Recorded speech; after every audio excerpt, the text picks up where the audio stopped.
সবাই সুখে থাক, সবাই ভালো থাক, তাই না? আমরা বৈভব কৃষ্ণ প্রভু এবং আরও যারা মায়েরা রয়েছেন যাদের সন্তান হয়নি, তার জন্য নৃসিংহর কাছে সবাই প্রার্থনা করবো। আমরা ভগবানকে কাতর স্বরে বলবো, হে প্রভু, হে দয়াময়, সবাই আপনার ভক্তি করছে, একটা করে সন্তান দিন না, একটা দিন। একটা যদি আপনি মনে করেন একটা কন্যা দেন, একটা কন্যা সন্তানই দিন, কি? আর যদি মনে করেন একটা পুত্র সন্তান দিন, তাহলে সে একটু আনন্দে আপনার সেবাটা ভালোভাবে করতে পারে। তো যাই হোক, তখন সেই ব্রাহ্মণের কথা শুনে ব্রাহ্মণ বললেন, ঠিক আছে, আমি একবার জিজ্ঞাসা করবো। তারপর তিনি ভগবানকে সন্ধ্যার সময় ভগবান, ব্রাহ্মণ আজকে কিছু জিজ্ঞাসা করা আছে? যে হ্যাঁ প্রভু, গিন্নি বলছিলেন যে আপনি তো দয়ালু, আপনি তো কৃপাময়, হ্যাঁ, আপনি তো সকলের পিতা, তো আগের জন্মে পাপ করেছি, তার জন্য কোনো সন্তান পাইনি, কিন্তু প্রভু আমরা তো দরিদ্র হয়ে গেলাম কী করে? আমরা ভিখারি কী করে হলাম? আমরা তো অনেক বড় লোক ছিলাম, বণিক ছিলাম না? আমার এই দেশ থেকে ওই দেশে জলজাহাজে করে মাল যেত, কারণ কোটি কোটি টাকা আমার। বলে দেখো, আরেকবার তোমায় দিব্যচক্ষু দিলাম, তুমি দর্শন করে দেখে নাও। তো আরেকবার যখন দিব্যচক্ষু দিল, তখন দেখছে, বলছি দেখো ব্রাহ্মণ, তুমি কোনো মন্দিরে 1 টাকাও দান করো না, কোনো বৈষ্ণবকে তুমি প্রসাদ পাওয়ানি, আমার কোনো ভিখারিকে তুমি 1 টাকাও দাওনি, মানে কোনো জায়গায় কোনো দান দেন তুমি করোনি, কাউকে একটা ছেঁড়া জামা কেনা দাওনি, অনেক অনেক টাকা ইনকাম করেছো, কোনো মন্দির তুমি দান করোনি, সমস্ত কিছু তুমি নিজের ইন্দ্রিয় তৃপ্তিতে ব্যবহার করেছো। তা আমি চিন্তা করলাম, এত টাকা পয়সা নিয়ে কী করবে, তোমার টাকা পয়সার প্রয়োজন নেই, কারণ তুমি সেইগুলো সৎ কাজে ব্যবহার করতে জানো না, অসৎ কাজে ব্যবহার করেছো। বুঝতে পারছেন না? বুঝতে পারছেন না? তাই এই জন্য তোমায় আমি টাকা পয়সা দিলাম না। তো ব্রাহ্মণ তো জ্ঞানী মানুষ, তিনি বুঝতে পারলেন, ঠিক আছে প্রভু। তো প্রভু, ছোট্ট একটা আমার প্রশ্ন, তা আমি তো ছিলাম জাতিতে বণিক, ব্রাহ্মণ ছিলাম না। আমি আগের জন্মে সন্তান পাওয়ার পরে সন্তানকে ঠিকমতো মানুষ করিনি, তাই সন্তান পাইনি। টাকা পয়সা অনেক পাওয়ার পরে বৈষ্ণব সেবা করিনি, ভক্ত সেবা করিনি, মন্দিরে দান করিনি, আপনার সেবায় লাগাইনি, তাই এই জন্মে ভিখারি হয়েছি, সেটাও ঠিক আছে, মেনে নিলাম। কিন্তু আমি তো ছিলাম জাতিতে শূদ্র, আমি ব্রাহ্মণ বলে কী করে জন্ম পেলাম?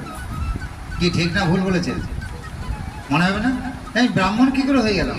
কি এমন পুণ্যকর্ম করেছি? আমি তো সব তো খারাপ কর্ম করেছি।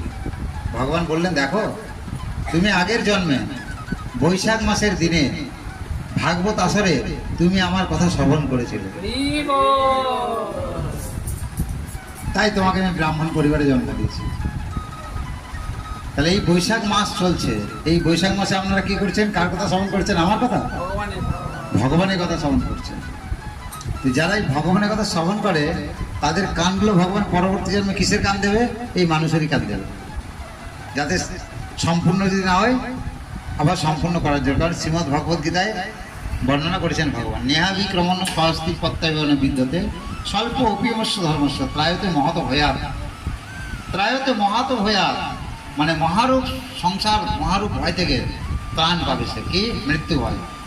এই জন্য কেউ যদি একটু এই বৈশাখ মাসে তুলসীতে জলদান করে, শালগ্রাম শিলাতে জলদান করে, কোনো বৈষ্ণবের চরণ ধুয়ে দেয়, বৈষ্ণবকে জল পান করায়, শরবত পান করায়, ভগবানকে ঠান্ডা ঠান্ডা ভোগ লাগিয়ে যেদিকে প্রসাদ বিতরণ করে, সে কোটি কোটি জন্মের পাপ থেকে কী হবে? মুক্ত হয়ে যাবে।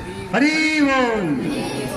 এই জন্য যারা বৈশাখ মাস পালন করছেন না, তারা কালকে থেকে তুলসী মাটিতে জল অর্পণ করা শুরু করবেন, সূর্য ওঠার আগে স্নান করে। আর এই বৈশাখ মাসে বারণ কী কী আছে? ডাক্তারের কাছে যদি আপনি যান, ডাক্তার দুটো জিনিস বলে, একটা বিধি পালন করার জন্য বিধি, আর একটা নিষেধ, যে কি কি আপনি করবেন আর কি কি করবেন না। কি বলে না? বলে না কি? ডাক্তারটা বলে না যে প্রেসক্রিপশনে সব লিখে দিয়েছি যে ওষুধটার নিয়ম কখন, আর এইগুলো আপনি করবেন না, তাহলে ঠান্ডাটা আরও কী হবে? ধরুন আপনার বুকে সর্দি বসেছে, তো ডাক্তার আপনার ঠান্ডা জলে চান করতে বলবে? কি বলবে? গরম জলে। আর বাসক পদার্থে তেল দিয়ে মালিশ করতে বলবে, তাই না? হ্যাঁ কি না? তো কিছু বিধি দিল, বিধিটা কী দিল? যেটা ঠিক টাইমে মালিশটা করবে, ওষুধটা খাবে, আর নিয়মটা কী দিল? ঠান্ডা জলে চান করা বারণ। তো ঠিক আচার্যরা এই বৈশাখ মাসে আমাদের কিছু বিধি দিয়েছেন আর কিছু নিয়ম দিয়েছেন। কি কি বিধি দিয়েছেন? যে সকালবেলায় ভোরবেলায় উঠে স্নান করা, সূর্য ওঠার আগে স্নান করে নিতে হবে। মায়েরদেরকে মাথায় স্নান করতে হবে না, তারা সপ্তাহে 1 দিন বা 2 দিন করলেই হবে, বা মাসে 4 দিন করলেই হবে।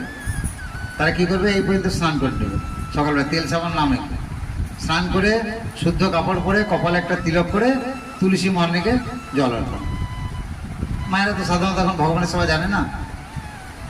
এমনি ভক্তরা হলে কি ভগবানকে একটু বাল্যভোগ দিয়ে একটু মঙ্গল আরতি করে তারপরে তুলসী আরতি করে তুলসীতে জল অর্পণ করে। তুলসীকে একটু প্রদক্ষিণ করে নেবেন 4 পাক, তুলসী দেবীর কাছে প্রার্থনা করবেন, এ মা দেবী তুলসী, আমি তো তোমার প্রণাম মন্ত্র জানি না, আর আমি তোমার প্রদক্ষিণ মন্ত্রও জানি না। প্রদক্ষিণ মন্ত্র হচ্ছে জানি কানিচ পাপানি ব্রহ্মহত্যাদি কানিচ তানি তানি প্রণশন্তি প্রদক্ষিণে প্রদক্ষিণ। মহামন্ত্র বলবেন হরে কৃষ্ণ কৃষ্ণ কৃষ্ণ হরে হরে হরে রাম রাম রাম হরে। বা বলবেন হে তুলসী মারিনি, আমি যা পাপ করছি এই পাপ থেকে আমাকে মুক্তি করে দেন, আর আমার যেন কৃষ্ণ ভক্তি লাভ হয়। তুলসীকে দর্শন করলে পাপ নষ্ট হয়ে যাবে। দর্শন করা মাত্রই তৎক্ষণাৎ পাপ নষ্ট হয়ে যাবে। সকালবেলায় স্নান করে যদি কেউ দর্শন করে তুলসীকে, আর যদি ঘুমতি করে দর্শন করি তাহলে কি নষ্ট হবে না? তাতেও হবে, কিন্তু তাতে কাজটা বেশি হবে। যত শুদ্ধ থাকবেন তত কাজ পরিষ্কার হবে। বোঝা যাচ্ছে? তা তুলসীকে জল অর্পণ করা হয়ে গেল, তুলসী দেবীর কাছে প্রার্থনা করা হয়ে গেল। তারপরে কি করবেন, যে কটা দিন আছে বৈশাখ মাসে টোটাল আমিষ আহার নিষিদ্ধ আছে, কোনো জীব হত্যা করা যাবে না।